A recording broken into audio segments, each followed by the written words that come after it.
Dúvidas sobre como investir em 2026? Nesse vídeo eu te conto tudo o que você precisa saber para se tornar um investidor melhor em 2026 e no final responder dúvidas sobre investimentos de um fórum da internet. Primeiramente, você já deve saber que deve montar a sua reserva de emergência para começar a investir. E como você faz isso? Basicamente, tem três maneiras muito simples de você montar a sua reserva. Uma delas é investir em CDBs sem carência ou com liquidez imediata. Basicamente, o seu banco ou corretora sempre possui ativos desse tipo. Então, sempre fique atento quando for investir num CDB no prazo de carência, que é o prazo mínimo que você deve manter o investimento. Uma outra alternativa é o Tesouro Selic, ou a LFT, que é o título do Tesouro Brasileiro que paga 100% do CDI e tem liquidez imediata, sem oscilação do seu patrimônio. Uma terceira alternativa são as caixinhas do Banco Inter ou do Nubank, que também pagam em torno ali de 100% do CDI, com a mesma finalidade de entregar liquidez imediata. O segundo passo é olhar para o cenário econômico. E se você não sabe olhar para o cenário econômico, eu deixo o Boletim Focus aqui na tela. O Boletim Focus é um resumo do relatório do Banco Central que indica as projeções de PIB, inflação, taxa de juros e dólar para o final de 2026, 2027 e 2028, indicando como a economia vem se comportando e como ela deve se comportar nos próximos períodos. Baseado nisso, você vai ter um indicador sobre como a taxa de juros vai se comportar. E se você está lendo aqui embaixo, você já percebeu que a taxa de juros está em tendência de queda. Se a taxa de juros está em tendência de queda, a sua reserva de emergência vai pagar cada vez menos. Então, se a sua reserva de emergência vai render cada vez menos, quais ativos se beneficiam da queda da taxa de juros? E aqui a gente tem várias alternativas. Uma delas, a mais óbvia, são rendas fixas pré-fixadas. Por exemplo, hoje, em 31 de janeiro de 2026, nós temos ativos pagando 14% ao ano com prazos maiores. Então, se você tem disponibilidade de manter o seu dinheiro investido por 6 anos, você consegue ter essa rentabilidade garantida no período. Uma outra alternativa são rendas fixas com marcação a mercado, títulos do Tesouro ou até mesmo créditos privados, e sempre com muito cuidado por conta do risco das empresas. Esses ativos, quando você contrata, você pode vender para outros investidores naquilo que nós chamamos de marcação a mercado, que basicamente é uma comparação entre a rentabilidade que o seu título oferece em relação ao que o mercado estiver oferecendo daqui a 1, 2 ou 3 anos para ativos de mesmo risco. Se o seu título paga mais do que o mercado estiver oferecendo naquele momento, o seu título vai ser negociado com ágio, como a gente chama no mercado financeiro. Ou, no linguajar popular, você vai ter um rendimento maior do que contratado na aplicação. Outra classe de ativos que costuma se beneficiar com a queda da taxa de juros são as ações. Por uma razão muito simples. O endividamento das empresas fica mais barato assim que cai a taxa de juros. E se o endividamento ficar mais barato, com a mesma rentabilidade no ano, a empresa vai entregar resultados mais atrativos.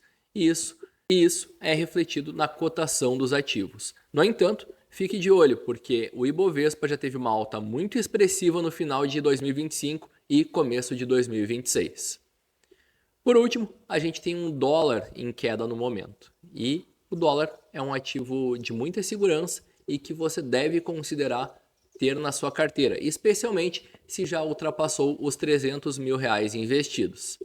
Se quiser criptomoedas, o Bitcoin também está em queda no momento e também é um ativo que o investidor deve estudar nesse momento. Mas o que eu escolho para minha carteira de investimentos? Muito simples, você deve escolher um ativo que esteja de acordo com o seu perfil de investimentos. Se você é mais conservador, esquece a renda variável. Pode montar uma carteira de renda fixa que você vai ter excelentes rentabilidades no longo prazo, especialmente no Brasil, onde a taxa de juros costuma ser de 2 dígitos. Mas se você já tem um perfil moderado ou agressivo, pode combinar até 50% da sua carteira de investimentos em renda variável. E agora nós vamos tirar as dúvidas do Reddit Investimentos, que é um fórum onde as pessoas tiram suas dúvidas de maneira anônima. Então, fica de olho na tela que a gente vai colocar o print na sequência. A primeira dúvida é um clássico da renda variável. Por que ninguém mais quer Bitcoin? Não é que ninguém mais queira Bitcoin, mas em alguns cenários os ativos de renda variável se tornam ativos que são mais negociados para a venda do que para a compra e a cotação cai. Quem comprou o ativo a 120 mil pontos e hoje enxerga ele a 80, 90 mil pontos, pode ficar tranquilo. O ativo não perdeu o seu valor, ele perdeu apenas a cotação. Então, se você carregar ele ao longo dos anos, é muito provável que volte a alcançar aquele patamar após uma onda compradora.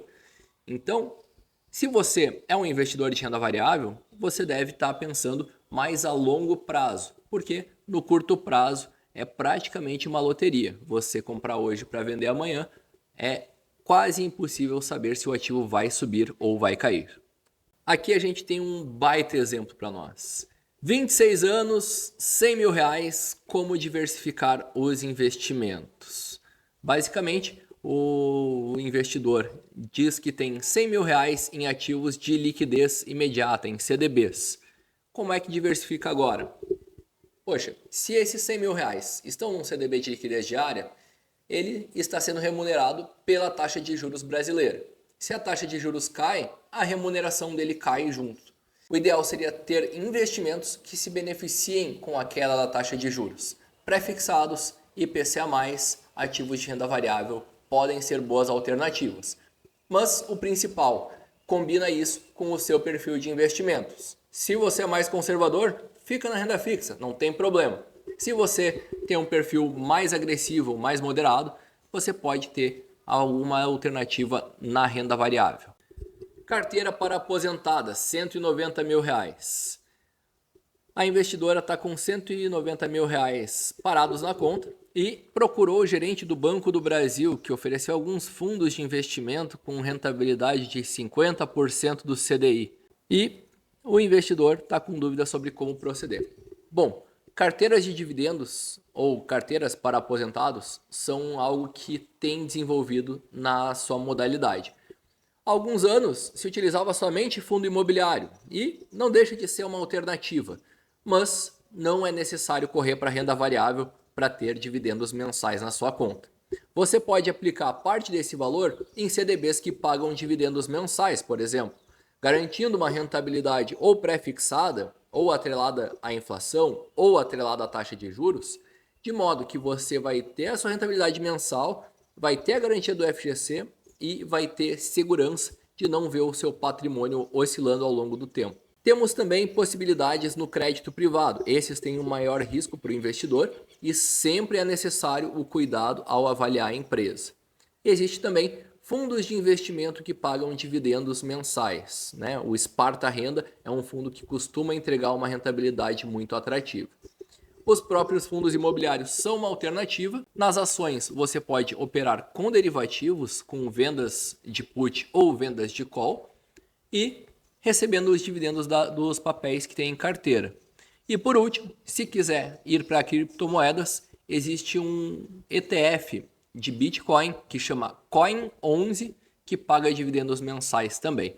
Então, é só escolher o ativo da sua preferência e fazer uma boa combinação de carteira com os ativos. Pergunta leiga: Selic alta não é boa para a indústria pública? Quando a gente trata da taxa de juros, não estamos pensando sobre a indústria pública, mas sim sobre um equilíbrio de inflação que voltou para a meta em 2025, depois de toda a pandemia, e pela primeira vez está dentro da meta, e também para o equilíbrio do câmbio. Basicamente, o investidor internacional olha para o Brasil e enxerga a possibilidade de investir no Brasil e receber 15% ao ano em reais. Ou então olhar para os Estados Unidos e receber 13,5% ao ano em dólar. Então é uma vantagem competitiva que atrai dinheiro estrangeiro para o Brasil. Tanto é que em 2025 o Brasil teve uma das moedas que mais se valorizou no mundo. Dicas para investir R$ 12.000. Sou leigo no assunto, nem sei se o grupo é sobre dicas de investimento também. Bom, muito básico aqui. É só você montar a sua reserva de emergência. Tesouro Selic, uma LFT, que é o título do Tesouro que paga 100% do CDI com liquidez diária sem oscilação do patrimônio, vai te atender. CDB de liquidez diária vai te atender. Ou a caixinha do Nubank, caixinha do Banco Inter ou do seu banco vai te atender também. Então aqui é bem tranquilo. R$ 650.000 para investir. Vale mais a pena viver de aluguel ou comprar um apartamento pequeno?